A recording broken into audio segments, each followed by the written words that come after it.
আমার যুবক ভাইরা, আমার মা বোনেরা, ভাইরে, দুনিয়ার মানুষের জন্য আল্লাহ রাব্বুল আলামিন সবচেয়ে মূল্যবান, সবচেয়ে জরুরি যে বিষয়টাকে নির্ধারণ করেছেন সেটার নাম অক্সিজেন। পানি না খাইলেও 2-3 দিন থাকা যাবে, খাবার না খাইলেও 3-4 দিন থাকা যাবে।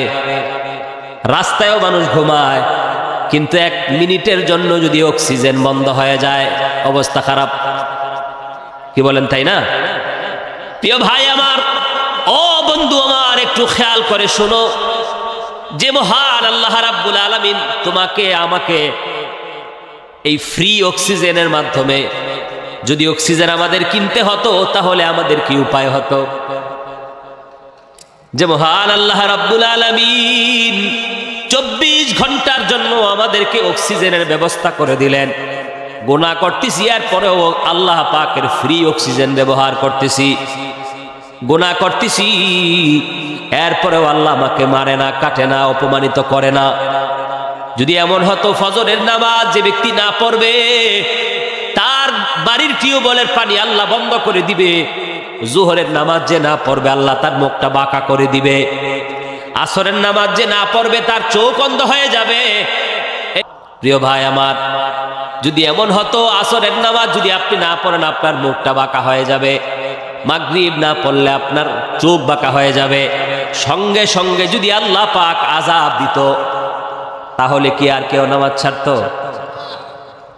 যে ব্যক্তি মিথ্যা কথা বলবে, যে ব্যক্তি গীবত করবে, যে ব্যক্তি সিনেমা চোখ দিয়ে দেখবে, শাস্তিটা যদি সাথে সাথে আল্লাহর পক্ষ থেকে এসে যাইতো, তাইলে আমার মনে হয় কেউ দুনিয়াতে পাপ কর্ম করত না।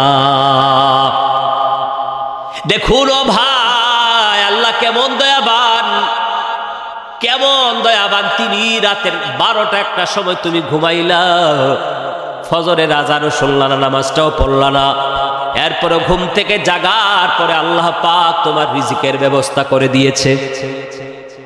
কি বলেন, তাই না? দোকানদার বেটা ফজরের নামাজ পড়ে নাই, নাস্তা খাইয়া দোকানটা খুলতে গেল, কাস্টমার কিন্তু কম নাই। আল্লাহ যদি এরকম সিস্টেম করে দিত যে দোকানদার ফজর পড়বে না, তার দোকান আমি কাস্টমার পাঠাবো না, তাহলে সে নির্ঘাত ফজরের নামাজটা পড়তো, ঠিক কিনা? আল্লাহর বান্দা বান্দিরা, পায়ে হাত ধরে বলি, একটু খেয়াল করে দেখো, আমাদের তোমাদের চোখের সামনে কত বাড়িওয়ালা, কত গাড়িওয়ালা, কত কোটিপতি 3.5 হাত মাটির ঘরে চলে গেছে। যমুনা গ্রুপের মালিক, চেয়ারম্যান, এই যে করোনার সময় হাজার হাজার কোটি টাকার মালিক, হাজার হাজার, 1000 না কয়েক হাজার হবে, তাই না? যমুনা গ্রুপের মালিক মারা গেল না করোনার সময়, বলে বাইরে কোটি টাকার আমার অভাব নাই, তোমার কত কোটি টাকা লাগবে নিয়ে যাও আর আমারে বাঁচাও। কাজ হয় না। আল্লাহ কয় না, তোকে আমি ছাড় দিছিলাম, এখন তোমার অক্সিজেনও কাজ হবে না, আমার কাছে আসতে হবে। ও ভাই মুসলমান, যেই ব্যক্তি টাকার অভাব নাই, হাজার হাজার কোটি টাকার মালিক, ল্যান্ড ক্রুজার পাজারো গাড়ি দিয়ে চলে, যেই লোকটাকে টাকা দিয়ে যদি দাফন করা হতো, এরপরেও তার দাফন কার্য শেষ, টাকা শেষ হইতো না, এই লোকটা কিন্তু খালি হাতে 3.5 হাত মাটির ঘরে শুয়ে গেছে। তার কোটি টাকার বান্ডেল তাকে বাঁচাইতে পারে নাই। ও বন্ধু আমার, আজকে এই উত্তর গয়ামবাগিচার যুবক ভাইয়েরা অনেক কষ্ট করে, অনেক টাকা কালেকশন করে মাহফিলকে সাজানোর চেষ্টা করেছে। আর আফসোস, যদি আমরা এখান থেকে কিছু নাই শিখতে পারলাম, যদি আমরা এখান থেকে কিছু না শিখে গেলাম, একটু যদি পরিবর্তন আমাদের মধ্যে না আসে, তাহলে আমাদের এই মাহফিলটা একেবারে বিনাশ হয়ে যাবে, মূল্যহীন হয়ে যাবে। একটা বার খেয়াল করে দেখো, কিয়ামতের ময়দানে আমরা কিন্তু প্রত্যেকে উলঙ্গ হয়ে উঠব, জানেন? পায়ে জুতা থাকবে না, কোটিপতিও উলঙ্গ হবে, মন্ত্রী মিনিস্টার আরো উলঙ্গ হবে, রিক্সা চালক উলঙ্গ হয়ে যাবে। হায়, সেই ময়দানটা কত ভয়ঙ্কর হবে! এই জমিন থেকে সূর্যটা 9,30,00,000 মাইল দূরে, এই সূর্যের যেখানে অবস্থান, তার থেকে আল্লাহ রাব্বুল আলামিন দুনিয়াতে তার তাপটা, তার আলোটা পাঠানোর জন্য অনেক স্তর নির্মাণ করেছেন, যেন সরাসরি সূর্যের তাপ মানুষের গায়ে না লাগে। যদি সরাসরি সূর্যের তাপ মানুষের গায়ে লাগে তাহলে বান্দা সহ্য করতে পারবে না।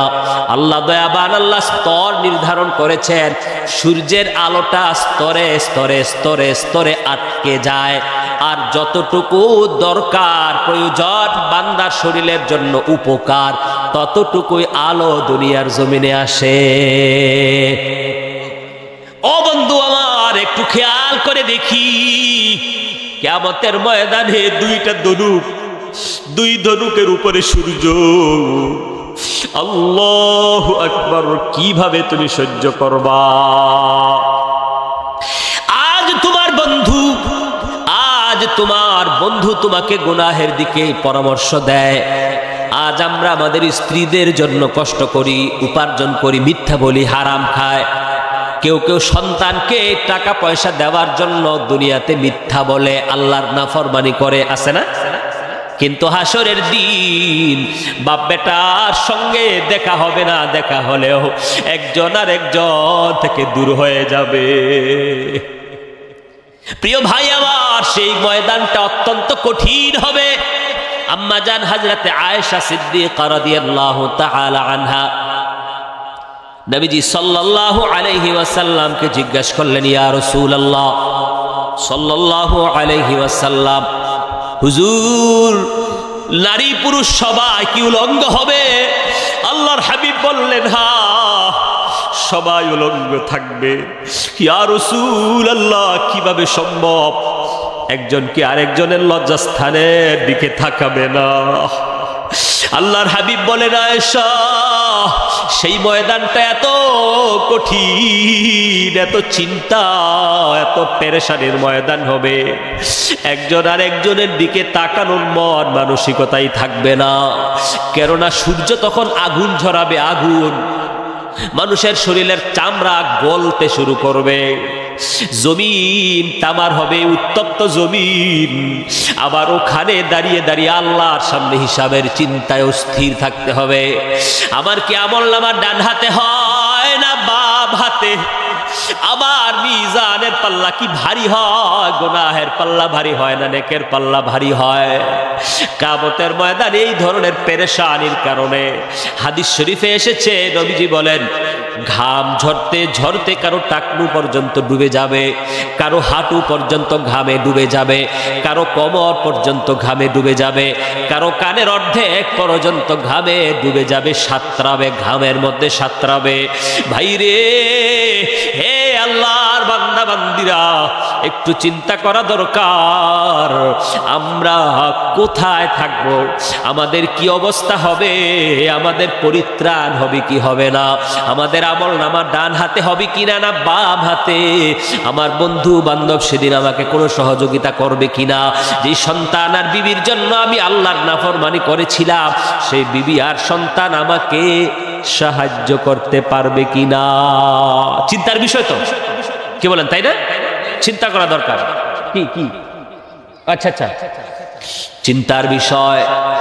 আল্লাহ রাব্বুল আলামিন পবিত্র কোরআনে পাকে ইরশাদ করেছেন, বিসমিল্লাহির রহমানির রহিম, মান কানা ইউরিদু হারসাল আখিরাতি নাজিদ লাহু ফি হারসি ওয়া মান কানা ইউরিদু হারসাল ওয়া মান কানা ইউরিদু হারসাদ দুনিয়া নুতিহি মিনহা ওয়া মা লাহু ফিল আখিরাতি মিন নসিব।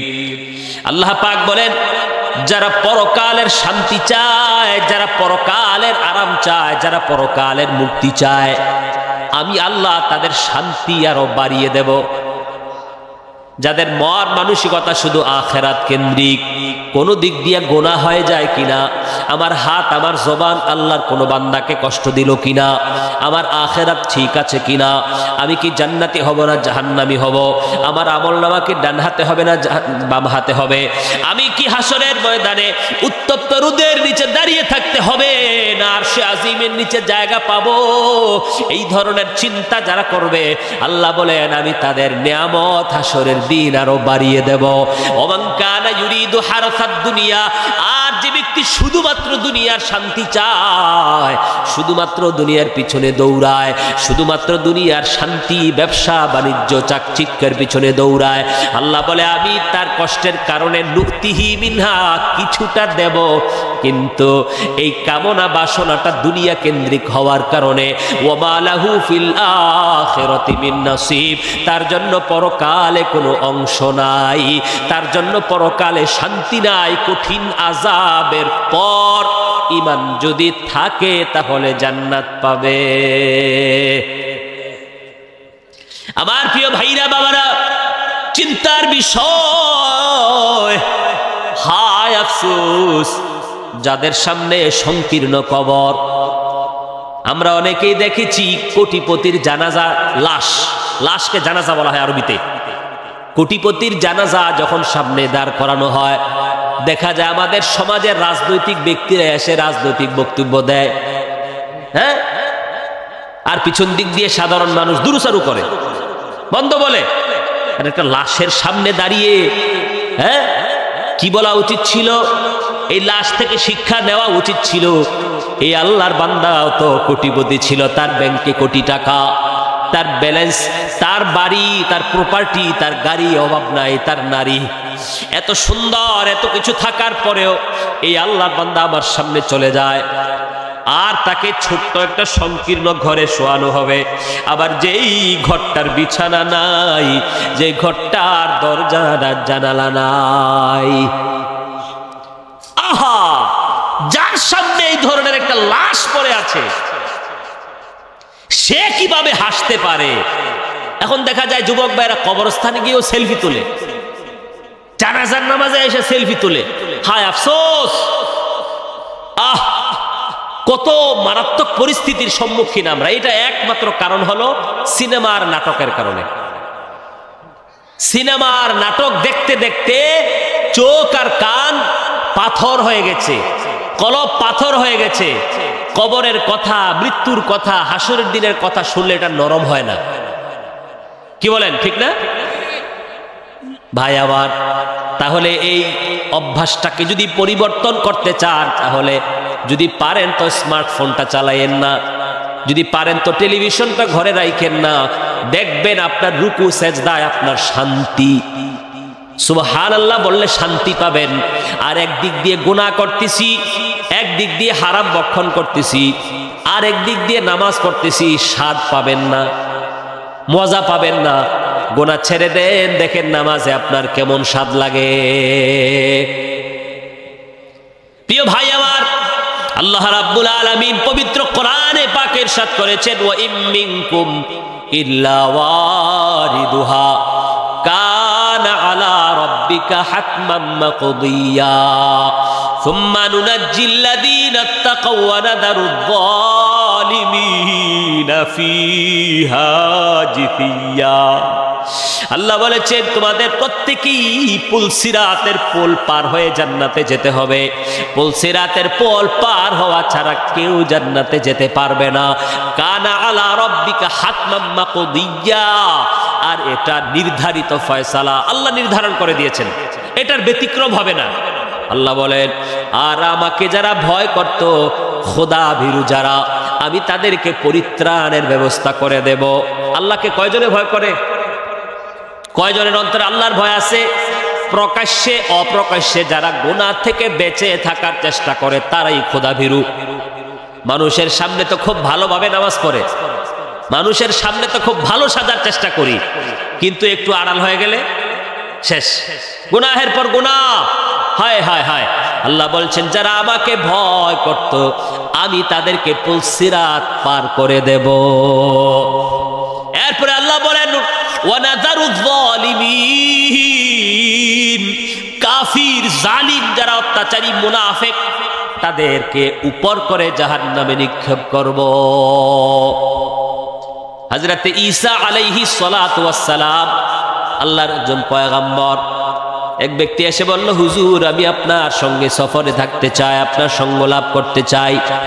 বলেন ঠিক আছে চলো। মনোযোগ আছে আপনাদের? মনোযোগ আছে? কথা বলেন আছে? শুনবেন তো? দিলের কান দিয়ে শোনেন। ওই আল্লাহর বান্দা হযরত ঈসা আলাইহিস সালাতু ওয়াস সালামের সঙ্গে চললেন। যেতে যেতে ক্ষুধা লেগে গেল, রুটি বের করলেন। রুটির সংখ্যা 3টা, মানুষ হলো 2 জন। তো 2 জনে 2টা খাইলেন, আর একটা আছে। তো হযরত ঈসা আলাইহিস সালাতু ওয়াস সালাম একটু দূরে চলে গেলেন পানি পান করার জন্য। এসে দেখলেন ওই 3 নাম্বার রুটি গায়েব হয়ে গেছে, নাই। জিজ্ঞেস করলো কি ব্যাপার, রুটিটা কই? কই আমি জানি না। কি বললো? এরপরে বলে চলো। চলতে চলতে দেখলো দুধের বাচ্চা, হরিণের 2টা বাচ্চা দুধ পান করে।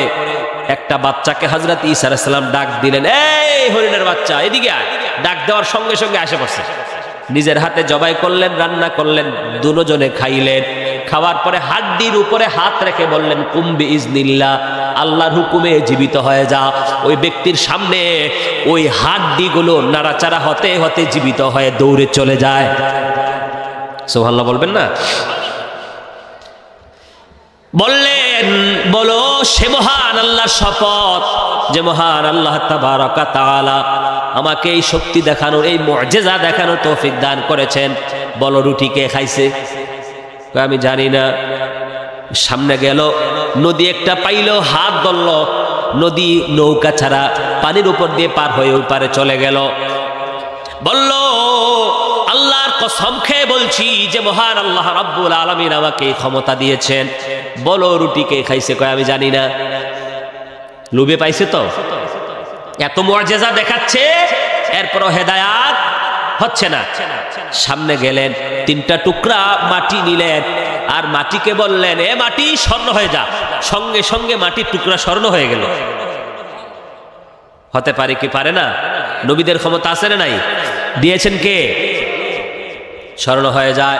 বলে একটা তোর, একটা আমার, আর একটা যে রুটি খাইছে তার। তাইলে রুটিটা আমি খাইছি। আচ্ছা বুঝছি বুঝছি, এতক্ষণ চান্দু তোমাকে এটাই, যা স্বর্ণ আমার দরকার নাই, 3টাই তোর, যা তুই আমার সঙ্গে আর থাকতে পারবি না। চলে গেলে অত মহাখুশি। 3 স্বর্ণের মালিক। এই তো এই মাত্র ডাকাত এসে হামলা। কিরে এই ভাই আমাকে মারিস না, কি হলো? আচ্ছা আমরা ভাগ করে নেব। 3 জন মিলে এবার 3টা স্বর্ণের টুকরা ভাগ করে নিবে। একজন বলল, ভাই পেটে তো ক্ষুধা, বাজারে যাই কিছু নাস্তা আনি, খাওয়া দাওয়া হোক, এরপরে ভাগ করবো। ঠিক আছে যাও। যিনি বাজারে গেল মনে মনে চিন্তা করতেছে, আমি যদি খাবারে বিষ মিশাই দিতে পারি তাহলে 2 জন মারা যাবে, 3টা আমার। আর এই 2 জন বসে বসে পরামর্শ করতেছে, কয় ও আইলেই মেরলাম, আসবে আর ওরে মেরে ফেলবো, আর 3টা আমরা ভাগ করে নিব, বেশি পাবো। আচ্ছা ঠিক আছে। ও বাজার থেকে আসলো, তাকে মেরে ফেললো। এবার আচ্ছা নেব তো নেব, আগে খাইয়ালো। তো খানার মধ্যে কি আছে? জোরে বলেন, সজাগ আছেন তো? আগে খাও। খাইয়া 2 জনও শেষ। 3টা লাশ এখানে পড়ে, স্বর্ণ পড়ে আছে, লাশও নেওয়ার কেউ নাই। হযরত ঈসা আলাইহিস সালাম আসলেন, কিছুদিন পরে আসলেন। হযরত ঈসা আলাইহিস সালাতু ওয়াস সালাম তার সফর সঙ্গীদেরকে বললেন, দেখো দেখো এই লাশের দিকে তাকাও। এই লাশ 3টার ঘটনা হলো এই, লোভে পাপে মৃত্যু হয়ে গেছে। আপনি যদি কাউকে ধোঁকা দিতে চান তো নিঃসন্দেহে মনে রাখবেন, আল্লাহ আপনাকে কোনো না কোনো ভাবে বিপদে ফালাবে। আমাদের দেশটা ধোঁকায় আর বাটপাড়িতে ভরে গেছে। একজন আরেকজনকে কিভাবে নিচে নামাবে। ও কোনোভাবে যদি কেউ ভালো রেজাল্ট করে, ভালো জায়গায় যায়, ভালো কিছু করে, বাস ওকে টাইনে কিভাবে নামাবে। কি বলেন কি বলেন? এটা না, এই অভ্যাসটা একবারে ছেড়ে দিতে হবে। মনে রাখবেন, যে মানুষকে কষ্ট দিতে চায়, যে মানুষকে ধোঁকা দেয়, যে মানুষের হক নষ্ট করে, আল্লাহ পাক কিন্তু আছেন, আল্লাহ কিন্তু দেখতেছেন। আপনি যাকে ধোঁকা দিচ্ছেন আপনাকে আরেকজনে ধোঁকা দেওয়ার জন্য প্রস্তুত হয়ে গেছে। কি বলেন, তাই না? ওই লোক যদি বিষ মিশাই না বিষয় আনতো তাহলে এই দুই লোক কি মারা যেত? তাহলে মনে রাখতে হবে, আপনি বান্দাকে সম্মান করেন, আল্লাহর বান্দাদের সঙ্গে ভালো আচরণ করেন। মানুষ যদি উপরে উঠতে থাকে তাকে সহযোগিতা করেন, মানুষের সঙ্গে ভালো আচরণ করেন, ইনশাআল্লাহ আপনারও উন্নতি হবে, আপনারও ভালো হবে, আপনিও ভালো জায়গায় যেতে পারবেন। কি বলেন, তাই না? প্রিয় ভাই আমার, এই জন্য মনে রাখতে হবে দুনিয়াটা থাকার জায়গা নয়, সবাইকে 3.5 হাত মাটির ঘরে যেতে হবে। এবার যে 10 তলায় থাকে তাকেও ওই ঘরেই, একই সাইজ, একই কাফন, একই ঘর, যেখানে স্বর্ণ অলংকার দিবে না কোটিপতির ঘরে দিবে। আহা, বড় পরিতাপের বিষয়। আমার খুব কষ্ট লাগে এই কথাটা, আমি প্রায় মাহফিলে, প্রায় না, আমি সবগুলোতেই বলি। এটা হলো কি জানেন? অপ্রাপ্ত বয়স্ক ছেলেদের হাতে, মেয়েদের হাতে স্মার্টফোন। এই জিনিসটা আমাদের সন্তানদেরকে ধ্বংস করে দিয়েছে, একদম ধ্বংস। বলবেন যে হুজুর না পড়াশোনা করলে লাগে, আমি কই হুদ্দা কথা, এটা মিথ্যা কথা, ভুয়া কথা। এই মোবাইল যেদিন আপনার সন্তানের হাতে গেছে ওই দিন পড়াশোনাও শেষ, তার চরিত্রও শেষ, মেধাও শেষ, সব শেষ, ও বেয়াদব। বলবেন হুজুর তাহলে কি করব? আপনার ঘরে থাকবে, সে আপনার কথা শুনবে না, আপনার খাবে। আপনি কেমন বাপ হলেন, আপনি কেমন না হলেন, আপনার কথা শুনবে না সে?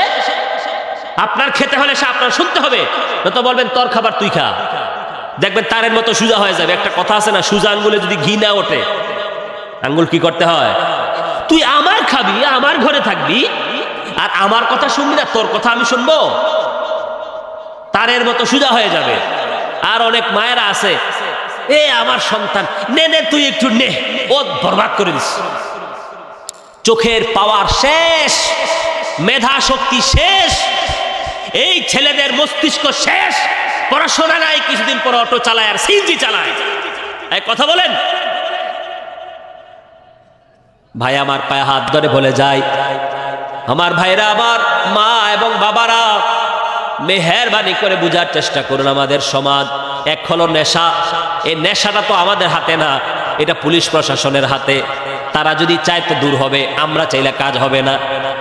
এটা একমাত্র পুলিশ প্রশাসনের হাতে, এটা তারা চাইলে শুদ্ধ হবে, ভালো হবে, আর এছাড়া হবে না।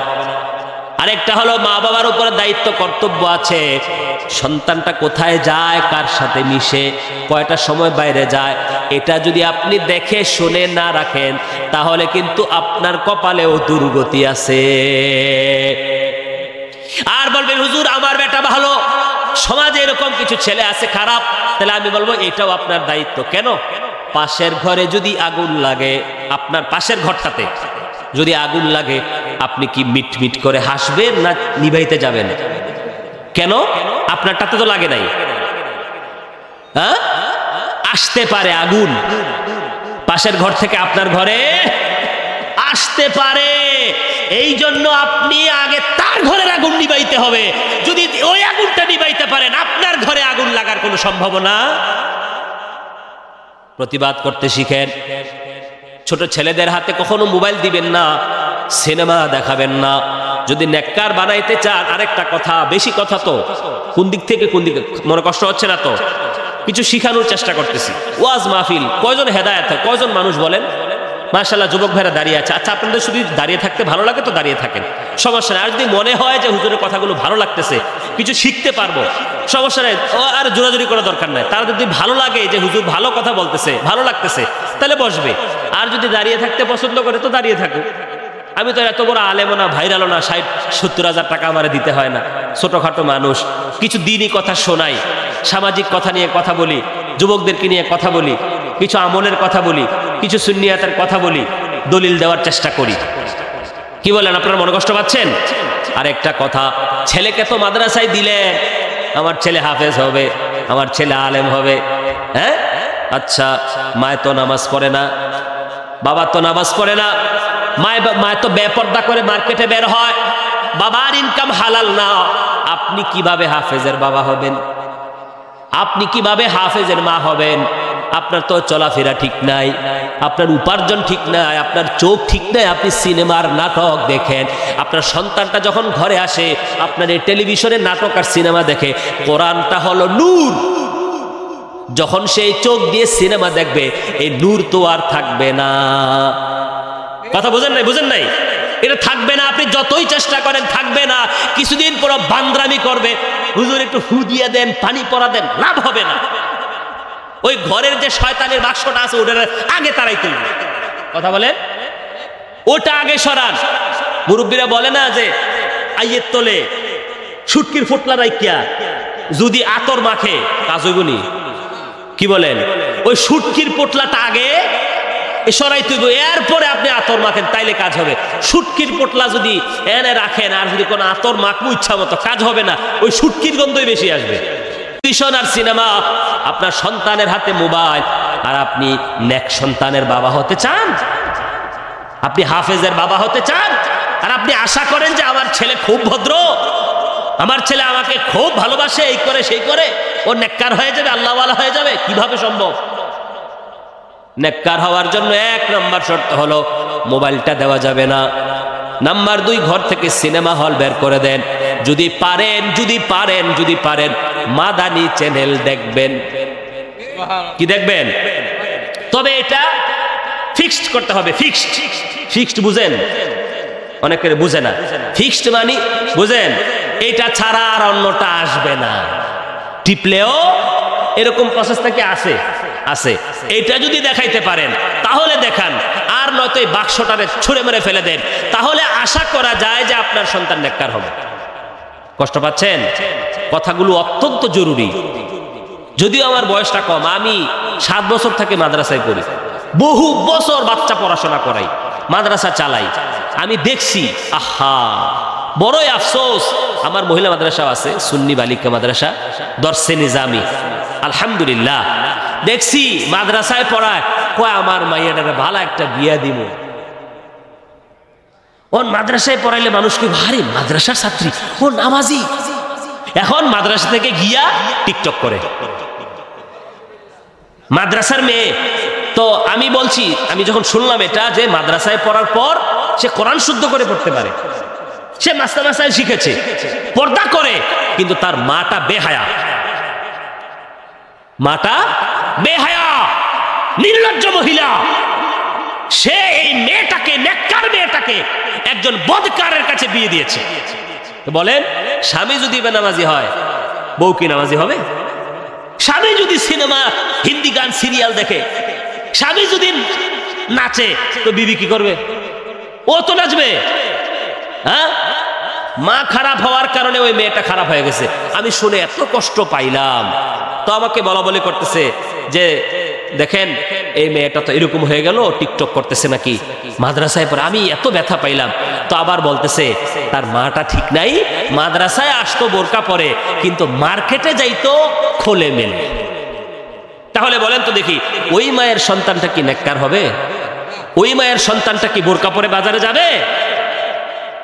ভাই আমার, আমি পায়ে হাত রেখে বলি, ভাই আখিরি জামানা, একদিকে ইমানের বাজারে আগুন, একদিকে ইমান চুরি করার জন্য নানান ধরনের পলিসি, আর একদিকে আমাদের চরিত্র নষ্ট করার জন্য মারাত্মকভাবে ইহুদি খ্রিস্টান লেগেছে।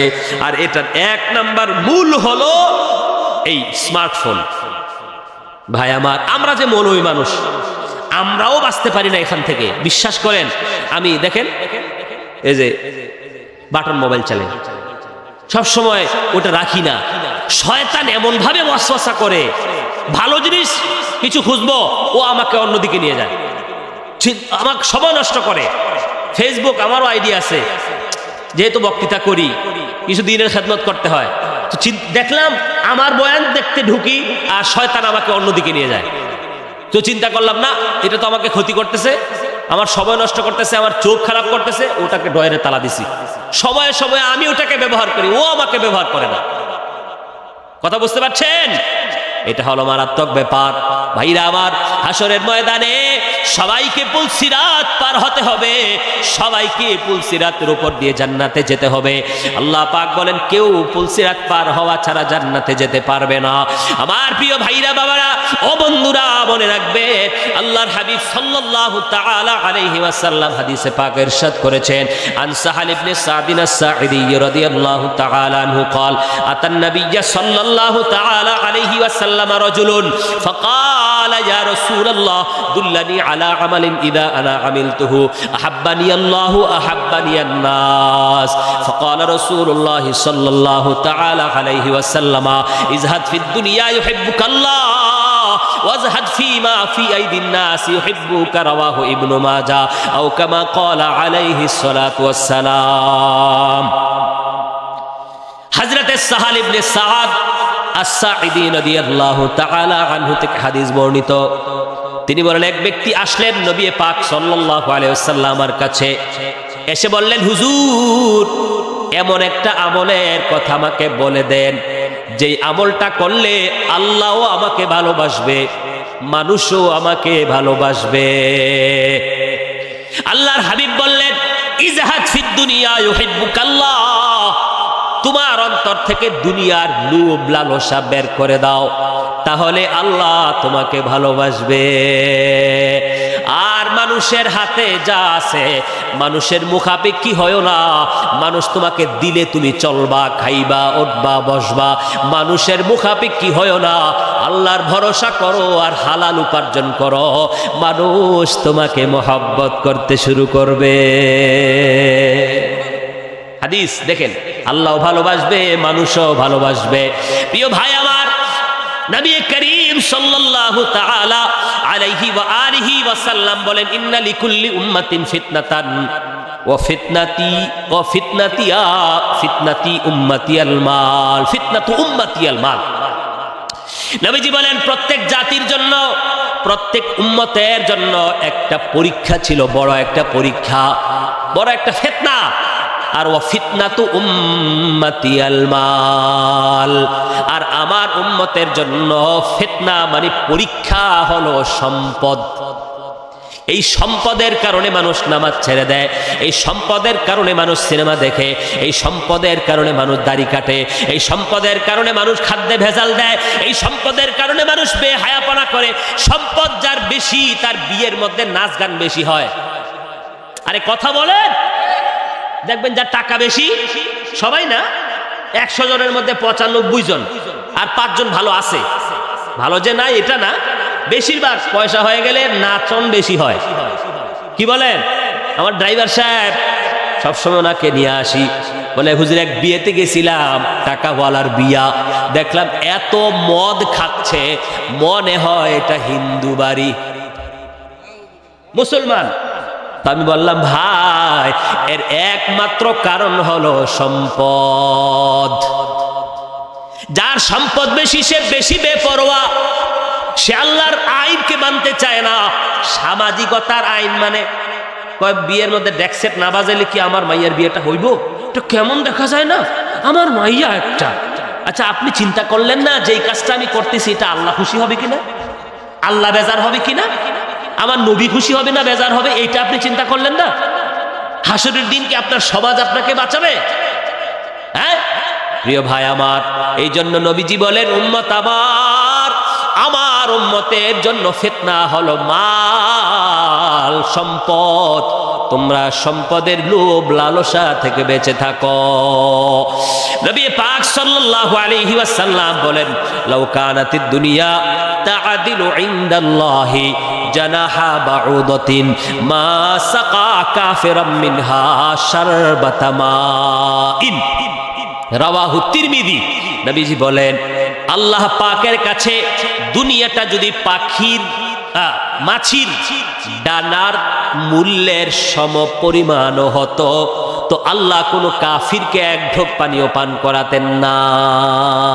কি বুঝলেন?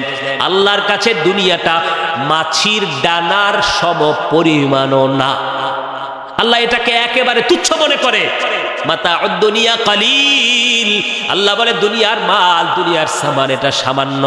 দুনিয়ার মানুষ দেখতেছে বুর্জ খলিফা কত কত তালা, 121 তালা, বুর্জ খলিফা চিনেন না দুবাইতে, আরো কত কিছু আছে, এটা সেটা।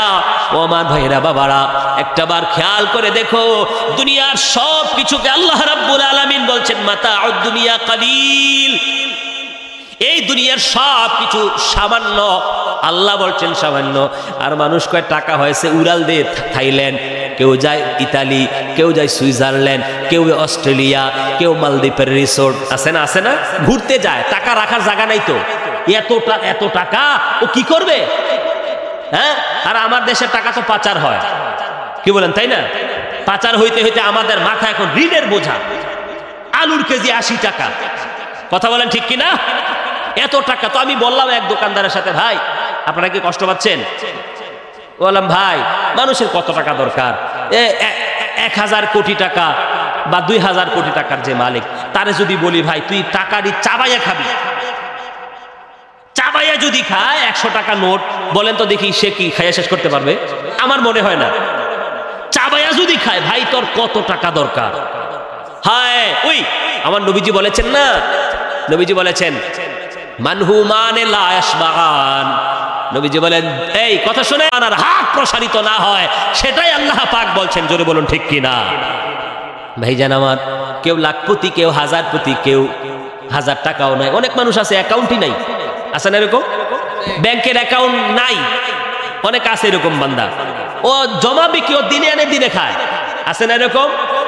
আবার কেউ আছে অ্যাকাউন্ট একটা দুইটা না, কমপক্ষে 20-30টা অ্যাকাউন্ট, আছে না? ইন্ডাস্ট্রির মালিক যারা, এক এক অ্যাকাউন্টে 100 কোটি টাকা, কারণ একটা অ্যাকাউন্টে তো এত টাকা রাখা যায় না।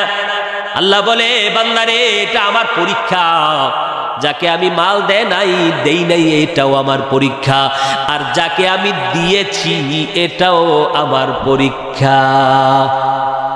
কে বুঝিবে তোমার ভেদ মৌলা, কেউ গরিব কেউ আবার পয়সাওয়ালা, কেউ সকালে ধনী হয় মৌলা, কেউ সকালে ধনী রয় মৌলা, কেন গরিব আবার সন্ধ্যা বেলা, ঠিক কিনা? কে বুঝিবে তোমার ভেদ মৌলা, কেউ গরিব কেউ আবার পয়সাওয়ালা, যে তোমাকে করেছে অমান্য, তুমি আহার জোগাও তার জন্য, যে তোমাকে করেছে অমান্য, তুমি আহার জোগাও তার জন্য, তুমি সবার মুখে দাও অন্ন, তুমি সবার মুখে দাও অন্ন, কি কাফের কি তোমার মাননেওয়ালা। কাফেরকে কে খাওয়ায়? ইহুদিরা কে খাওয়ায়? খ্রিস্টানরে কে খাওয়ায়? আজকে যে ফিলিস্তিনকে ধ্বংস করে দিয়েছে ইসরায়েলকে কে খাওয়ায়? আল্লাহ ছাড় দেয় কিন্তু ছেড়ে দেয় না। নমরুদ, ফেরাউন, এই সমস্ত বড় বড় কাফিরদেরকে আল্লাহ রাব্বুল আলামিন ল্যাংড়া মশার নিম্নদে চুবাইয়া মারছে। এই বুনিয়ামিন নেতানিয়াহুকেও আল্লাহ রাব্বুল আলামিন মারাত্মক লাঞ্ছিত করে মারবে, এতে কোনো সন্দেহ নাই, কোনো সন্দেহ নাই। কারণ আমার ভাইরা, আমি দেখেছি নারী এবং শিশুর নিহত হওয়ার সংখ্যা প্রায় সমান। শিশুদেরকে তারা হত্যা করে মানব। চিন্তা হলো মুসলমানকে ধ্বংস করে দাও। হিটলার তো 2 লাখ রাখছিল নাকি না, কিছু কিছু রাখছে। কয় আমি কেন কিছু রাখছি বুঝালো, কিছু রাখছি, সবগুলো তো মারছি, কিছু রেখে গেছি। এই বীজ, এই ইহুদি জাতি যেখানে লেগেছে সেখানেই বিশৃঙ্খলা তৈরি হয়েছে।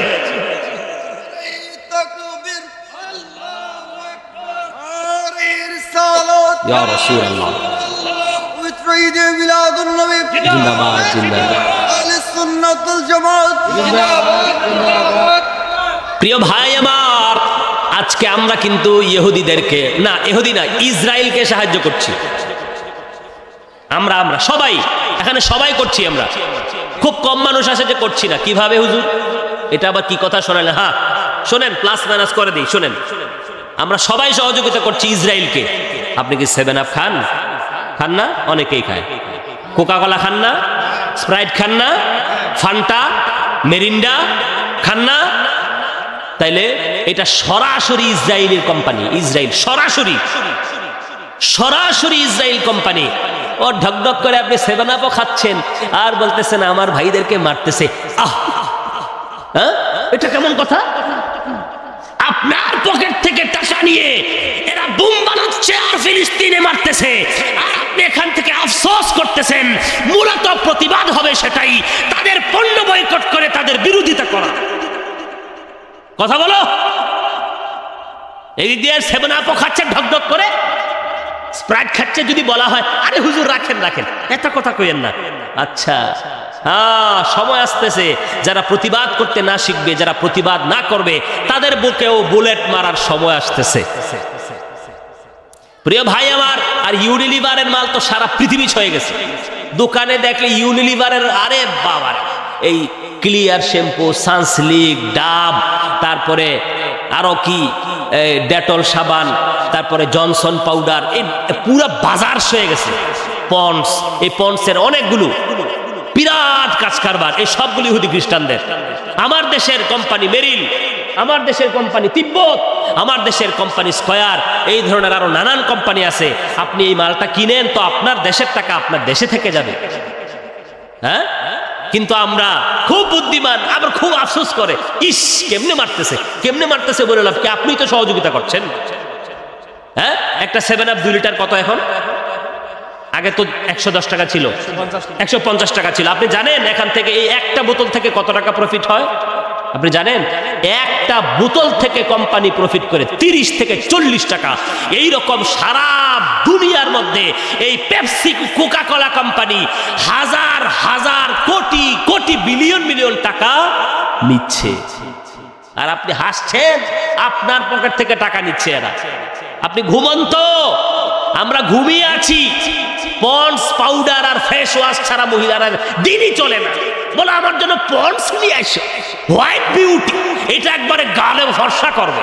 আর গুল্লিমারি যেটা ইহুদি খ্রিস্টানদের, ওটা 100% যদি ভালো হয়, ওটাকে আমি মহব্বত করতে পারি না। কেন? এই টাকা আমার দেশে থাকবে না, ওটা ইহুদি খ্রিস্টানদের পকেটে ঢুকবে। যদি ইমানদার হও তো পাক্কা সচ্চা ইমানদার হও। বিবি যদি বলে না না হুজুর নিষেধ করেছে, পন্ডস আর করা যাবে না, জনসন, এই কালকে দেখলাম এক জনসন এতটুকু একটা ডিব্বা কিনলো, পাউডারের ডিব্বা, এক মহিলা কয় না জনসনটাই দেন। ও তো জানে না এক ডিব্বা পাউডার আমার চোখের সামনে 400 কত 10 টাকা না কত এক ডিব্বা পাউডার। আপনি তিব্বতের কিনেন, আপনি বাংলাদেশি পণ্যের টাকাও কম হলো আর টাকাটা আপনার দেশেই রয়ে গেল। কথার কি ঠিক আছে? আপনাদের ঠিক আছে? কেন দোকানদাররা মনে মনে চিন্তা করতেছে আমাদের ব্যবসা 12টা বাজবে না? কেন? এখানে আপনারা কাস্টমার আছেন না? আপনারা গিয়ে বলবেন না আমরা বাংলাদেশি পণ্য নেব।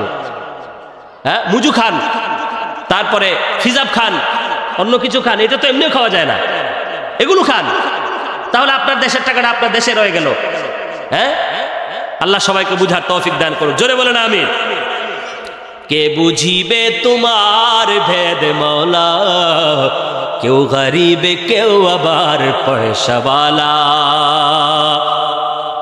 তুমি মানুষকে সৃষ্টি করিয়া এক আসনে দিয়েছ রাখিয়া, আজকে ধনী গরিবকে দেখিয়া কেন করে এত অবহেলা।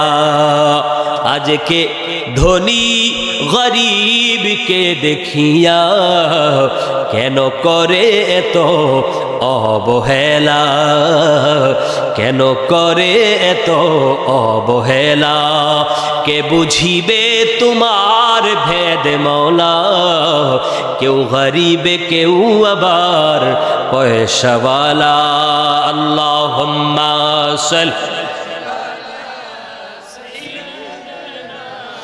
মাওলানা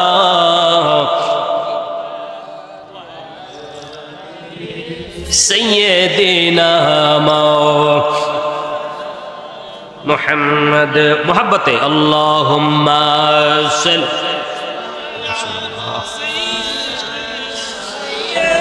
মৌলানা মুহাম্মদ ওয়া আলা আলি সাইয়্যিদিনা মৌলানা।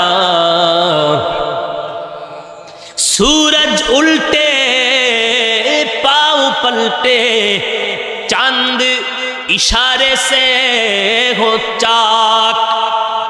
सूरज उल्टे पाँव पलटे, चांद इशारे से हो चाक। अंधे नजदी देख ले कुदरत रसूलुल्लाह की।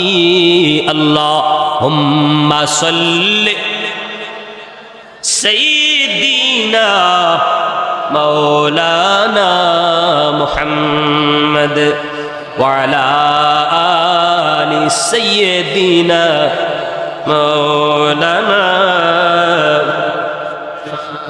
ভাইজান আমার কাছে একটা কিতাব আছে, নাম হলো ফাজাইলে দরুদ, তাবলিগি কুতুবখানা থেকে প্রকাশিত। লিখেছেন মাওলানা, তাবলিগি জামাতের যিনি প্রতিষ্ঠাতা, ওনার নাম মাওলানা জাকারিয়া সাহারানপুরি। উনি লিখেছেন এই কিতাব। এই কিতাবের সম্ভবত ৯৮ পৃষ্ঠার মধ্যে একটি ঘটনা লেখা, দরুদ শরীফের ফজিলত।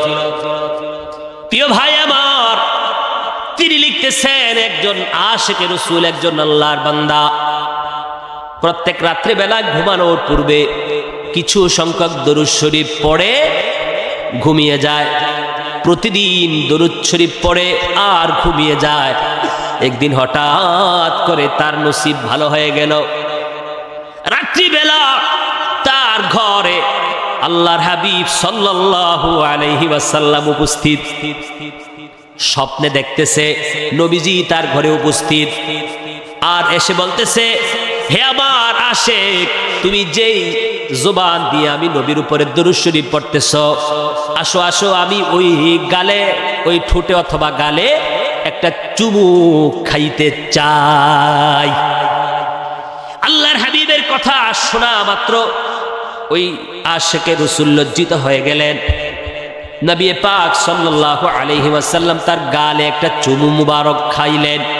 ঘুম ভেঙে গেল, তার স্ত্রী উঠে গেল। প্রিয় ভাইরা, কিতাবে লেখা, ওই কিতাবে লেখা মাওলানা জাকারিয়া সাহারানপুরি সাহেব লিখতেছেন যে চোখ খোলা মাত্র দেখতেছে ঘরটা আলোকিত হয়ে গেছে এবং সুগন্ধ দিয়ে ভরপুর হয়ে গেছে।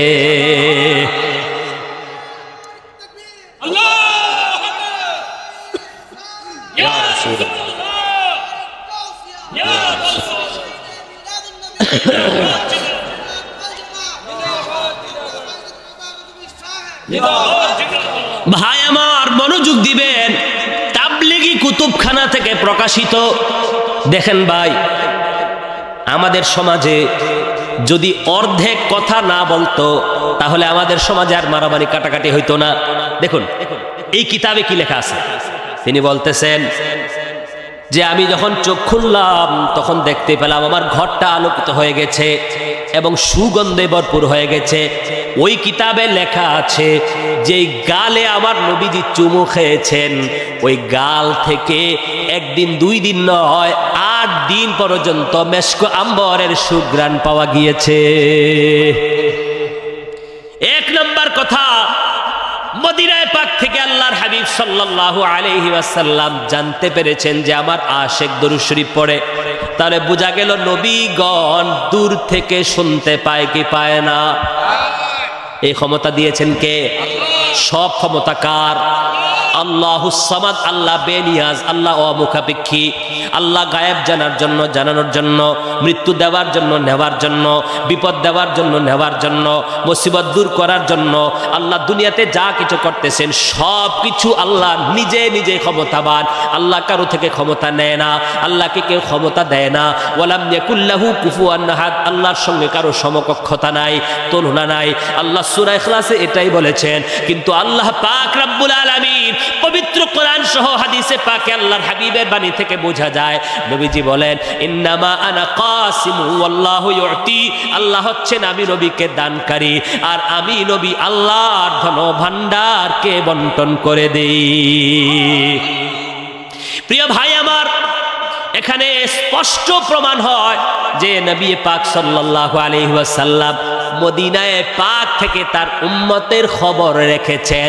শুধু তাই নয়, উম্মতের ঘরে আল্লাহর হাবিব উপস্থিত হয়েছেন, কারণ চুমা দেওয়ার জন্য আসতে হবে, কি হবে না? কি বলেন, কি বলেন? চুমা দিলে ঠোঁট কি লম্বা করে দিবে নাকি? মদিনা শরীফ আছে ঠোঁটটাকে লম্বা করে দিল আর চুমা দিয়ে দিল, কে এরকম পারবে? হ্যাঁ পারতে পারে, এটা শান হয় না, বরং আশেকের ঘরে উপস্থিত হয়ে তার গালে চুমা খাইলেন এবং সেই গাল থেকে একদিন দুই দিন নয় 8 দিন মেশক আম্বরের সুঘ্রাণ এসেছে, বলেন সুবহানাল্লাহ। তাহলে বোঝা গেল নবীগণ ইন্তেকালের পর জিন্দা না মুর্দা? যারা মুর্দা বলে তারা পথভ্রষ্ট, তারা কি? এখন বলবেন হুজুর ঘটনা কেন শোনাইলেন? কোরআন হাদিসের আয়াত নাই? আছে, অনেক আছে, অনেক। একটা হাদিস শোনাই দিই, ইবনে মাজাহ শরীফের হাদিস, মিশকাত শরীফের 121 নম্বর পৃষ্ঠা হাদিস, আরবি কিতাবের। হযরত আবু দারদা রাদিয়াল্লাহু তাআলা আনহু থেকে হাদিস বর্ণিত।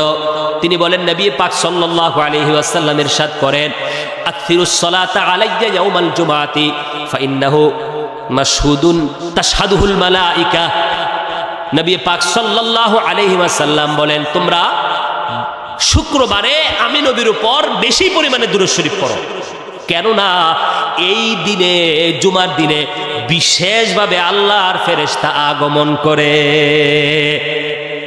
যতক্ষণ দুরূদ শরীফ পাঠ করবে ততক্ষণ আমি নবীর কাছে পৌঁছানো হবে। একজন জিজ্ঞেস করলেন, ইয়া রাসূলুল্লাহ কুলতু ওয়া বা'দাল মাউত, হুজুর আপনি দুনিয়াতে জীবিত আছেন, আপনাকে দেখা যাচ্ছে, ইয়া রাসূলুল্লাহ আপনি শুনতে পাচ্ছেন, আপনি সালামের জবাব দিচ্ছেন, এটা তো স্বাভাবিক কথা। আপনি যখন ইন্তেকাল করবেন তখন কি হবে? ইবনে মাজার হাদিস, ইবনে মাজাহ সহিহু সিত্তাহ, 6টি বিশুদ্ধ হাদিসের গ্রন্থ থেকে একটি। কথা বুঝতে পেরেছেন? সহিহ সিত্তার হাদিস থেকে, হাদিসের গ্রন্থ থেকে ইবনে মাজাহ একটি, আর মিশকাত শরীফের 121 পৃষ্ঠায় আরবি কিতাবের পেয়ে যাবেন হাদিস, একবারে উপরেই আছে হাদিসটা। নবী পাক সাল্লাল্লাহু আলাইহি ওয়াসাল্লামকে বললেন, ইয়া রাসূলুল্লাহ আপনার ইন্তেকালের পর আপনি কি জানতে পারবেন আপনার উম্মত আপনাকে দরুদ পড়েছে, সালাম দিয়েছে, আপনি কি সালামের জবাব দিতে পারবেন? এবার নবী পাক সাল্লাল্লাহু আলাইহি ওয়াসাল্লাম বলেন, ইন্নাল্লাহ তাআলা হাররামা আলাল আরদি আন তাকুলা আজসাদাল আম্বিয়াই ফানাবিয়ুল্লাহি হাইয়্যুন ইউরযাক, রাওয়াহু ইবনু মাজাহ আও কামা ক্বালা আলাইহিস সালাতু ওয়াস সালাম। আল্লাহর হাবিব বললেন, নিশ্চয়ই আল্লাহ তাবারাকা তাআলা নবীদের শরীর মুবারককে খেতে মাটির জন্য হারাম করে দিয়েছেন। ফানাবিয়ুল্লাহি হাইয়্যুন, নবীগণ কবরে জিন্দা। সুবহানাল্লাহ বললে অসুবিধা আছে? আরে হাদিস শোনাচ্ছি, জোরে বলো ফানাবিয়ুল্লাহি হাইয়্যুন। আমার ভাইরা, এখন কিছু ভাই, তারা আহলে হাদিসের ভাই, বুঝে না, ইউটিউব সোশ্যাল মিডিয়া ইত্যাদি এগুলো দেখে দেখে আকীদা পরিবর্তন করতেছে।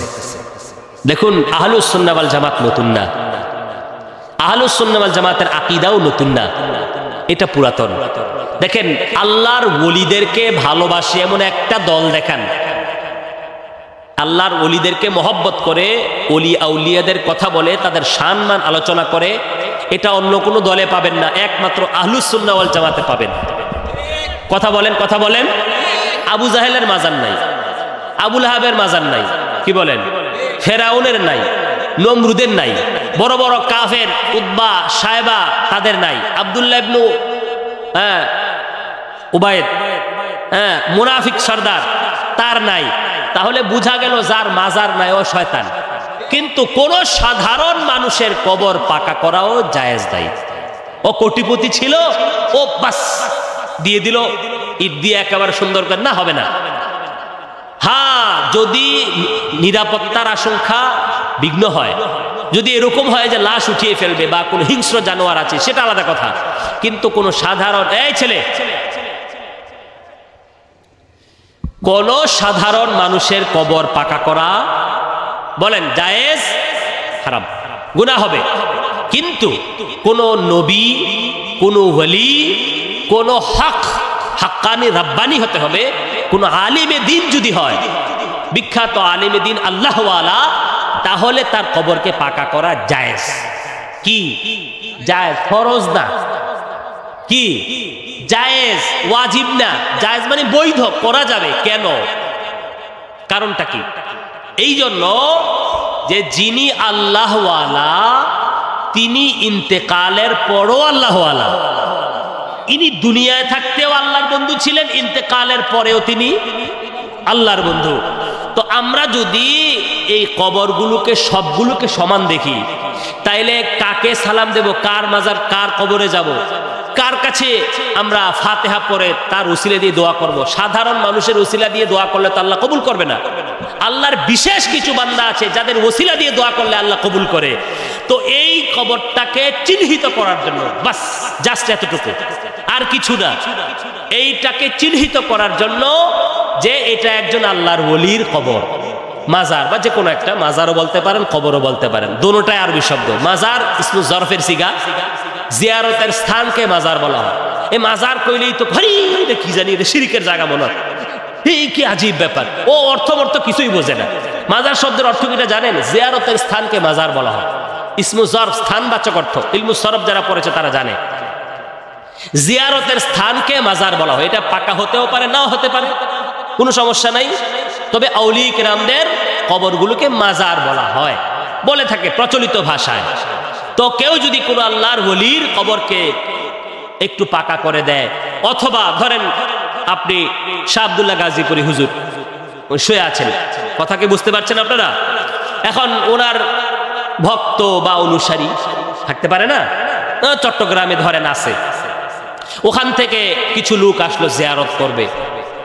হ্যাঁ, পায়খানা প্রস্রাবের সময় নিয়ত করে যাওয়া যায়, বিবির কাছেও নিয়ত করে যাওয়া যায়, কিন্তু মাজার জিয়ারতে নিয়ত করলে অসুবিধা। কথা বুঝেন নাই? বিবির কাছে যাওয়ার সময়ও নিয়ত করে, টয়লেটে যাওয়ার সময়ও নিয়ত করে, বাজারে যায়, মার্কেটে যায়, মসজিদে যায়, মাদ্রাসায় যায়, সবখানে নিয়ত করে যাওয়া যাবে। অলির দরবারে নিয়ত করে যাওয়া যাবে না। এই কি আলামত? কি ভাই আজীব কথা। একটু বুঝার চেষ্টা করো ভাই, একটু বুঝার চেষ্টা করো। কেন এখানে ফতোয়া লাগাও? এই কথা বলার কারণে তো দ্বন্দ্বরা সৃষ্টি হয়। কথা বলেন ঠিক না ভাই? তোমরা শুকরানা মাহফিল করলা, আহলে হাদিসের ভাইয়েরা এই যে অনুষ্ঠান করতেছে, কনফারেন্স করতেছে, এইটা কি এই ধরনের, এই পদ্ধতিতে, এই কাইফিয়তে আমার নবীজি কি, সাহাবায়ে কেরাম কি করেছেন? করেন নাই। খতমে বুখারী আহলে হাদিসের ভাইয়েরা করে। আমি কাউকে গালি দিচ্ছি না, দেখেন আমি হেদায়েতের জন্য চেষ্টা করতেছি। কবির ভাইয়েরাও করে। আচ্ছা বলেন তো দেখি, খতমে বুখারীর অনুষ্ঠান কি নবীজি করেছেন? বলেন করেছেন? তাহলে এটা কিভাবে হইলো? এটা কিভাবে বৈধ হলো? আচ্ছা আচ্ছা ঠিক আছে, মানলাম যে হাদিসের দর্শ হয়েছে, ভালো কথা, এটা তো ভালো কাজ, আমরা এটাকে বৈধ মনে করি। এই খতমে বুখারীর অনুষ্ঠানে গরু জবাই হয়, ওখানে হুজুরদেরকে পাঞ্জাবি দেওয়া হয়, হুজুরদেরকে হাদিয়া দেওয়া হয়, যেই অনুষ্ঠান, যেই রুমের মধ্যে অনুষ্ঠানটা হয় ওখানে সাজানো হয়। আরে আমরা দেখেছি যেই রুমের মধ্যে অনুষ্ঠানটা হয় ওই রুমটা সাজানো হয়।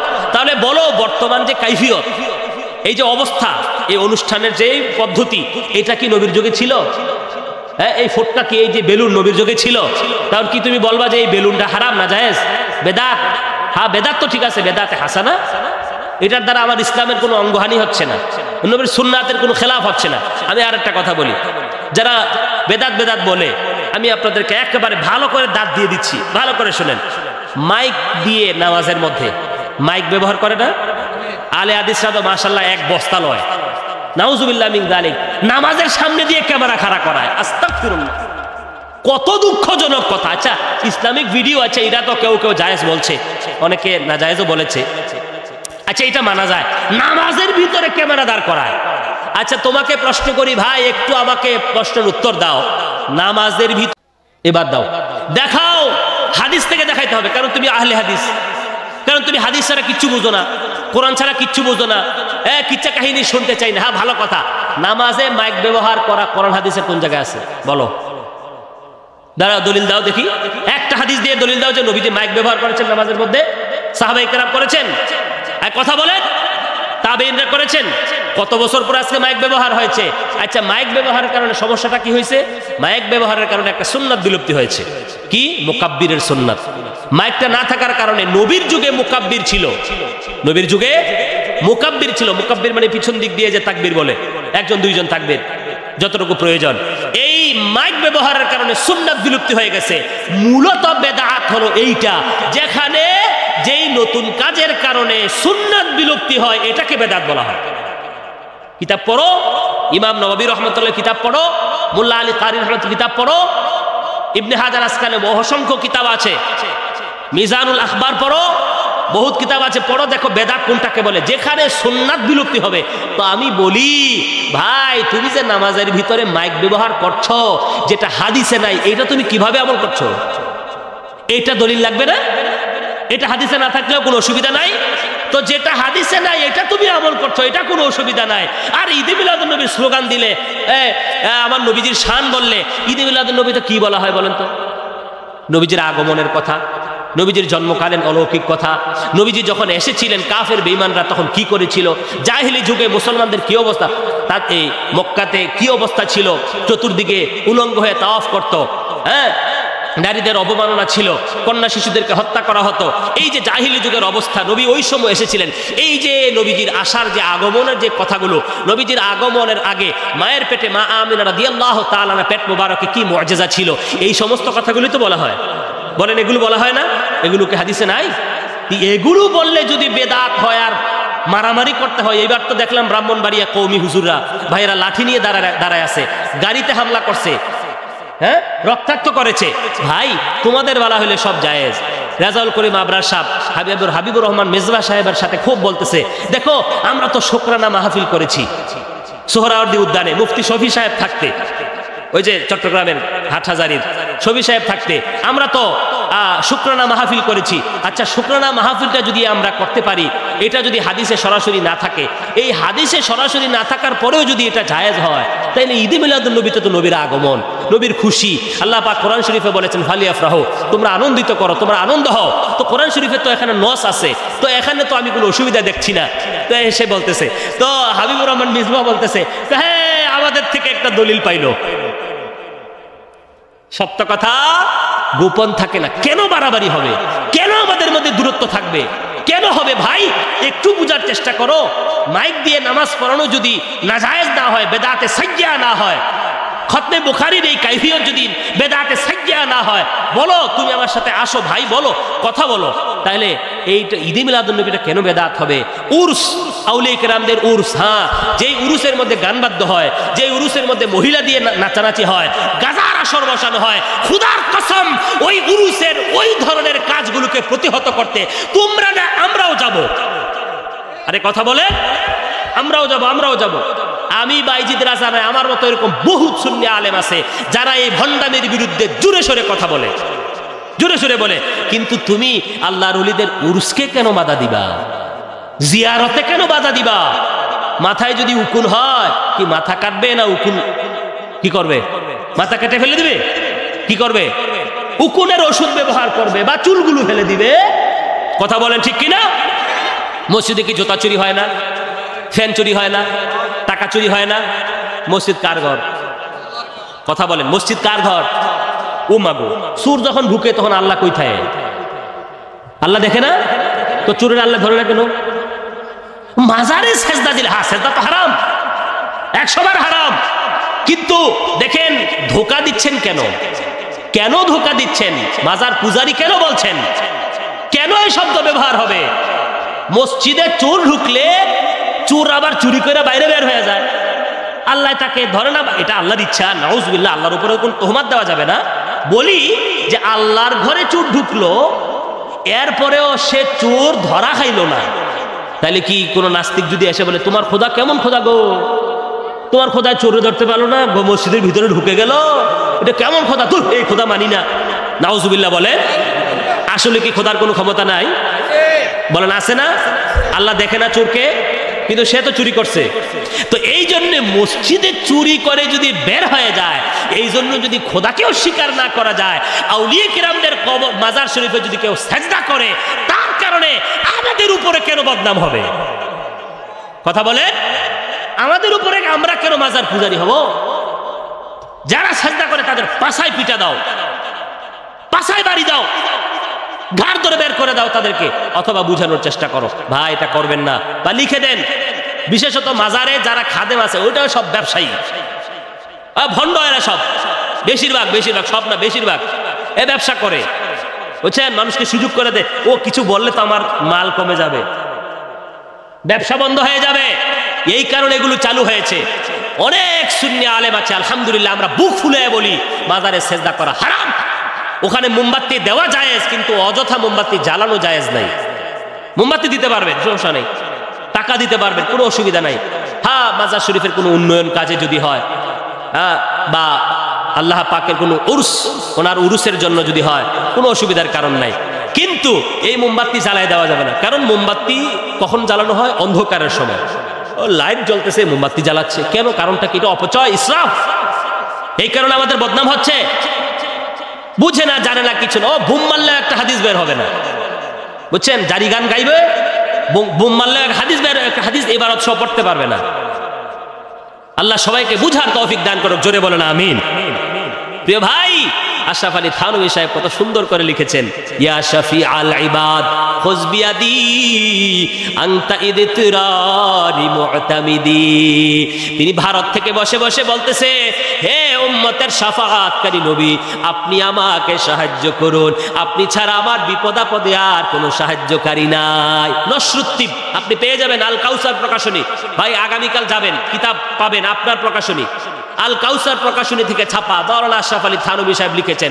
উনার কিতাব, উনি শেষে মুনাজাত লিখতেছেন ইয়া হরফে নেদার মাধ্যমে। ভাই, উনি যদি দূর থেকে আমার নবীকে ইয়া নবী বলে ডাকতে পারে, ইয়া শাফি আলিবাদ বলে ডাকতে পারে, আমরা ইয়া নবী সালাম আলাইকা বললে কেন বেদাত হয়? বলো। আল ইয়াউলিল ইস্তেমালিল করিবে ওয়াল বাইদে, করোনায় হেদায়েতুন নাহুতে আল ইয়াউলিল ইস্তেমালিল করিবে ওয়াল বাইদে। ইয়া হারফে নেদাটি কাছের এবং দূরে উভয়ের জন্য ব্যবহার হয়, দূর থেকেও ডাকা যাবে, কাছের থেকেও ডাকা যাবে, কোনো অসুবিধার কারণ নাই। বেদাত কেন হবে? তোমাদের মধ্যে তো বেদাতের অভাব নাই ভাই। আল্লাহ সবাইকে বুঝার তৌফিক দান করুক, জোরে বলেন আমিন। দলিলের যদি দরকার হয় আলহামদুলিল্লাহ, কোনো অসুবিধার কারণ নাই, আপনারা ভয় পাবেন না। আমাদের পিছনে ইমাম গাজালি আছে, আমাদের পিছনে আলা হযরত আছে, আমাদের পিছনে আলহামদুলিল্লাহ জালালউদ্দিন সুয়ুতির মতো বিখ্যাত ইমাম আছেন, যারা কিতাব লিখে গেছেন মিলাদুন নবী শুধু মুস্তাহাব না, সুন্নাতে রাসূল।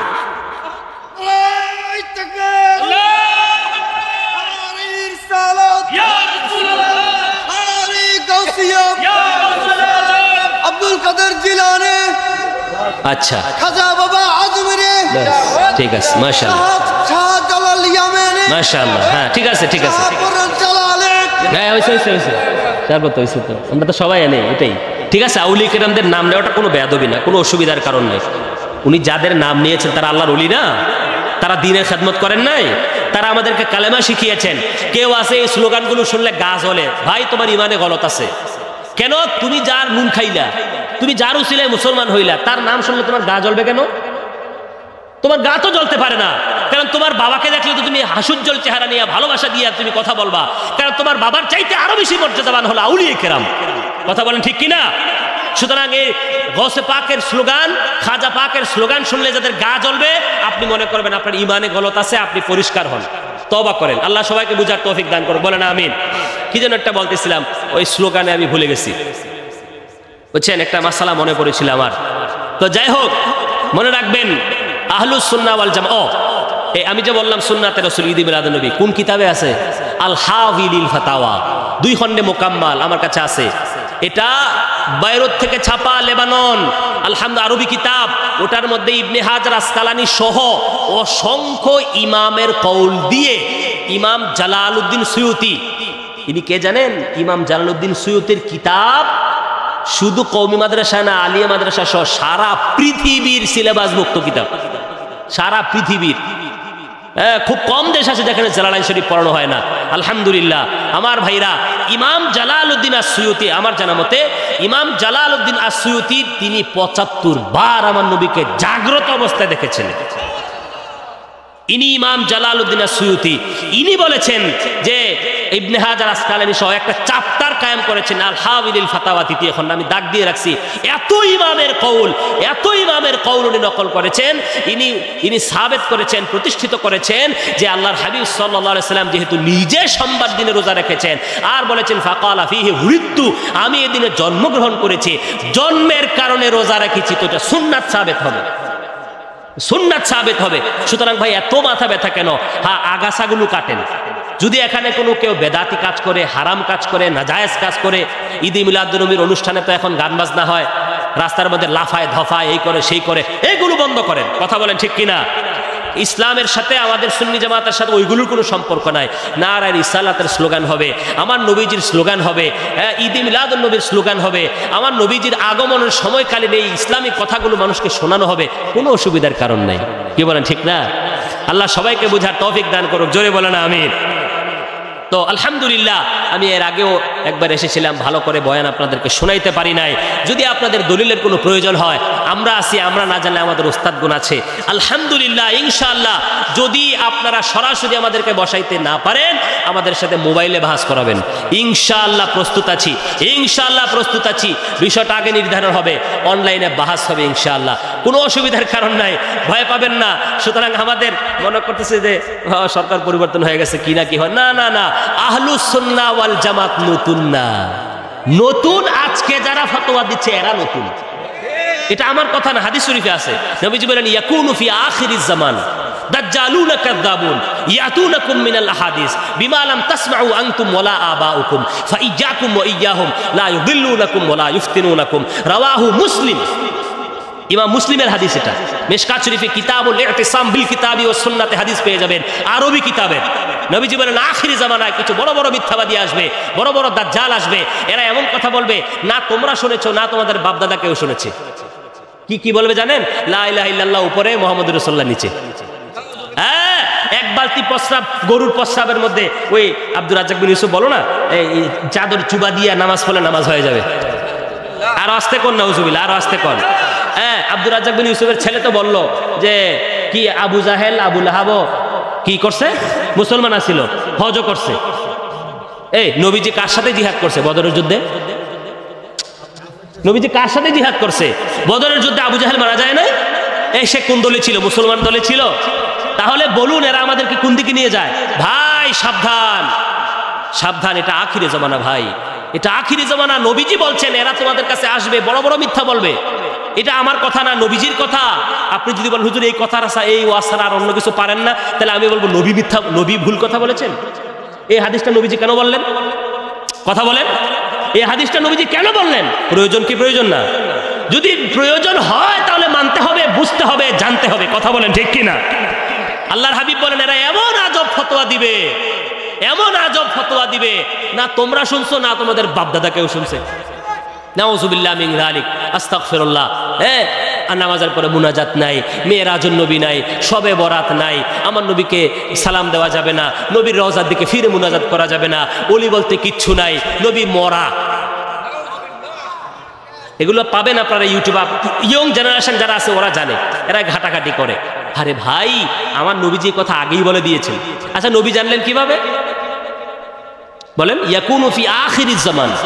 নবীজি বলছেন ইয়াকুনু, হবে, হবে, মুজারের সিগা, হাল এবং মুস্তাকবিল। দেখেন নবীজি বলছে হবে, আসবে, আখিরিজ জামান। তো আখিরের জামানের কথা নবী জানবে কিভাবে? নবী তো গায়েব জানে না।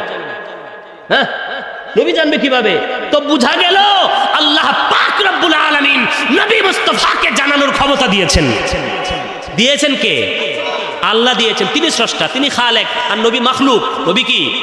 মাখলুক। তিনি আল্লাহর বরাবর নন। বলবেন যে বরাবর তো হয়ে গেল, না হয় নাই ভাই, বুঝার চেষ্টা করেন। যালিকা মিন আম্বাইল গায়বি নূহিহি ইলাইক, দুই জায়গায় আছে কোরআন শরীফে। আল্লাহ বলেন আমি হাবিব আপনাকে আমি যে সংবাদগুলো দিলাম এগুলো ওহির সংবাদ, ওহির মাধ্যমে গায়েবের সংবাদ। নাবাউনের বহুবচন আম্বা, দেখেন ডিকশনারি খুলে দেখেন, নাবাউনের বহুবচন আম্বা। নবীজি বলেন, আল্লাহ পাক বলেন হাবিব আমি আপনাকে গায়েবের সংবাদ দিলাম ওহির মাধ্যমে। তো জানানোর পরেও তো গায়েব রয়ে গেল। তো বুঝা গেল আল্লাহর হাবিব সাল্লাল্লাহু আলাইহি ওয়াসাল্লাম অদৃশ্যের সংবাদ দিতে কিতাবুল মাগাজি বুখারী শরীফ দ্বিতীয় খণ্ড খোলেন, প্রথমেই শুরু হয়েছে কিতাবুল মাগাজি। নবীজি সাল্লাল্লাহু আলাইহি সাল্লাম মদিনা শরীফ থেকে সরাসরি বলতেছেন মুতার যুদ্ধে যে আমার আব্দুল্লাহ ইবনে রাওহা শহীদ হয়েছে। এখানে কিছু দিতে পারলেন না, টপ টপ করে পানি পড়তেছে। হ্যাঁ, আচ্ছা যাই হোক, সামনে মনে রাখবেন। আচ্ছা, নবীজি সাল্লাল্লাহু আলাইহি সাল্লাম বলতেছে এই মুহূর্তে আমার আব্দুল্লাহ ইবনে রাওহা শহীদ হয়েছে, এই মুহূর্তে আমার জাফর ইবনে আবি তালেব শহীদ হয়েছে, এই মুহূর্তে আমার সাইদ শহীদ হয়েছে। তিনজন সেনাপতির শহীদের সংবাদ নবী মুস্তাফা মদিনা শরীফে দিচ্ছে। সুবহানাল্লাহ বলবেন না? এটা বুখারীর হাদিস, বুখারীর হাদিস। বলো টেকনোলজি ছিল তখন, ইমো মেসেঞ্জার, তো নবীজি কিভাবে বললেন? বলেন, বুখারী শরীফের হাদিস কিভাবে বললেন নবীজি? তাহলেও কি আপনি অস্বীকার করবেন? বলবেন যে হ্যাঁ, না অস্বীকার তো করি না, তাহলে কি এটা ওহী, এটা একটা আর কি কোন রকম না। ভাই, এরকম করলে তো দ্বন্দ্ব নিরসন হবে না, দ্বন্দ্ব নিরসন হবে না। আপনি বলবেন তিনি আল্লাহর বন্ধু, তিনি আল্লাহর মাহবুব, তিনি পয়গম্বর, তিনি বলতে পারেন, আল্লাহ তাকে ক্ষমতা দেয়। কে দেয়? কে দেয়? হযরত ঈসা আলাইহিস সালাতু ওয়াস সালাম তিনি বলেন, হযরত ঈসা আলাইহিস সালাম বলেন, ওয়া উনাব্বিউকুম বিমা তাকুলুনা ওয়া মা তাদখিরুনা ফি বুয়ুতিকুম, তোমরা ঘরের ভিতরে কি খাচ্ছ এবং কি জমা করে রাখছো আমি জানি, আমি বলে দিতে পারি, আমি বলে দিতে পারি। কোরআন শরীফ আল্লাহ বলে। হায় ভাই, বুঝার চেষ্টা করুন, বুঝার চেষ্টা করুন। আল্লাহ তাবারাকা তাআলা সমস্ত আছেন। নবী শব্দের অর্থ কি বলেন? আলা হযরত আজিমুল বারাকাত মুজাদ্দিদ দ্বীন ও মিল্লাত, কমবেশ 1400 কিতাবের রাইটার, যিনি 14th শতাব্দীর মুজাদ্দিদ ছিলেন, আশেকদের ইমাম ছিলেন। বারেলী শরীফে ওনার মাজার শরীফ, ইনি আশেকদের ইমাম। কমবেশ 1400 কিতাব উনি লিখেছেন। মক্কা শরীফের মধ্যে উনি কিতাব লিখেছেন। আলা হযরত ইমাম আহলে সুন্নাত, ওনার বিশ্ববিখ্যাত তাফসীরের কিতাব কানজুল ঈমান তরজমাতুল কোরআন, এখানে তিনি নবী শব্দের অর্থ করেছেন অদৃশ্যের সংবাদদাতা। নবী শব্দের অর্থ কি করেছেন? অদৃশ্যের। কেন? উনি নিজে করেন নাই। আল মুনজিদ খোলো অভিধান, আল মুনজিদ অভিধান, আরবি টু আরবি অভিধান, ওই অভিধানে তুমি দেখবা আল ইখবারু আনিল গায়ব, আল্লাহ তাবারাকা ওয়া তাআলা নবীদেরকে ইলমে গায়বের সংবাদ দাতা করে পাঠিয়েছেন। আল্লাহ নির্ধারণ করেছেন আল মুখবিরু আনিল গায়ব, নবীরা বলতে পারে। নবীদের সেই ক্ষমতা দিয়েছেন কে? আল্লাহ পাক দিয়েছেন। আকীদা বিশুদ্ধ রাখতে হবে। লা ইকবালুল আমালু বিগাইরিল ঈমান, ঈমান যদি না থাকে কোনো আমল আল্লাহর দরবারে কবুল হবে না। আপনি যতই নামাজ রোজা ইসলামী আন্দোলন যাই করেন, কাজ হবে না। আকীদা বিশুদ্ধ হতে হবে। হ্যাঁ ভাই, আকীদা বিশুদ্ধ হলে ইনশাআল্লাহ আমরা কাঁধে কাঁধ লাগিয়ে একসাথে মাঠে নামবো, আমরা মাঠে নামবো ইনশাআল্লাহ। আমরা তো আছি এমনিও, কিন্তু আকীদা বিশুদ্ধ হতে হবে। আকীদা আলহামদুলিল্লাহ, আপনারা যদি চান আল্লাহ পাক সামনে হয়তো আরো ইনশাআল্লাহ বয়ান শোনাবো। অনেক রাত হয়েছে, কুয়াশার পানি টপ টপ করে পড়তেছে, আপনাদের কষ্ট হচ্ছে। তো আল্লাহ তাবারাকা তাআলা আমাদেরকে শুরু থেকে এই পর্যন্ত আমরা যা শুনেছি, আল্লাহ আমাদেরকে সবাইকে বুঝার আমল করার তৌফিক দান করুক। জোরে বলেন আমিন। আমরা কোনো অলিকে খোদা বলি না, কোনো নবীকে খোদা বলি না। যারা কোনো অলি বা তার পীরকে, তার রসুলকে খোদা বলে, সে মুশরিক হয়ে যাবে, কাফির হয়ে যাবে, সব আমল বরবাদ হয়ে যাবে, বিবি তালাক হয়ে যাবে। সব ক্ষমতা আল্লাহ পাকের, আল্লাহর উপর কোনো ক্ষমতাবান নাই। আল্লাহ তাবারাকা তাআলা তার বান্দাদেরকে ক্ষমতা দেয়। আল্লাহ পাক সব কিছুর উপর শক্তিমান, তার ক্ষমতা ছাড়া কেউ কিছু করতে পারে না।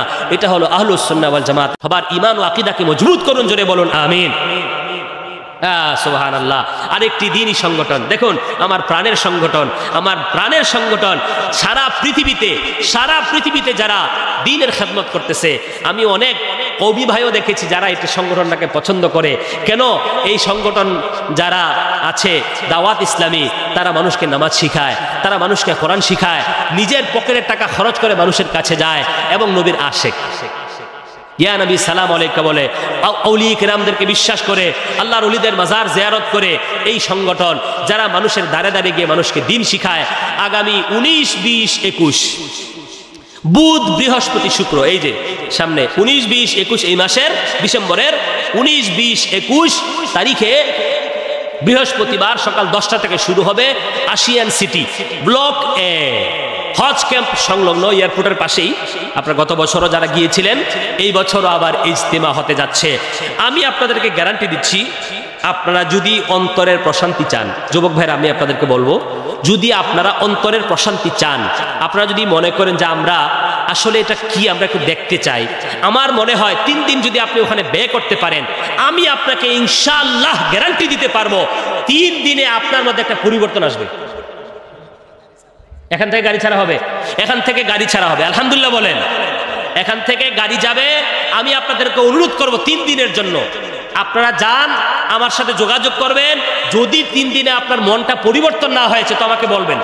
ইনশাআল্লাহ আমি চ্যালেঞ্জ করলাম 100 জনের মধ্যে 99টা যুবক ভাইয়ের অন্তরটা পরিবর্তন হবে ইনশাআল্লাহ, কারণ তারা ইখলাসের সাথে দ্বীনের খেদমত করে। আগামী 19, 20, 21 ডিসেম্বর আশিয়ান সিটি ঢাকা হজ ক্যাম্প সংলগ্ন দাওয়াত ইসলামীর উদ্যোগে ইজতেমা হতে যাচ্ছে। আমার পক্ষ থেকে, দাওয়াত ইসলামীর পক্ষ থেকে আপনাদেরকে দাওয়াত করা হলো। আল্লাহ আমাদেরকে যাওয়ার তৌফিক দান করুন, তাদেরকে সহযোগিতা করার তৌফিক দান করুন। জোরে বলেন আমিন।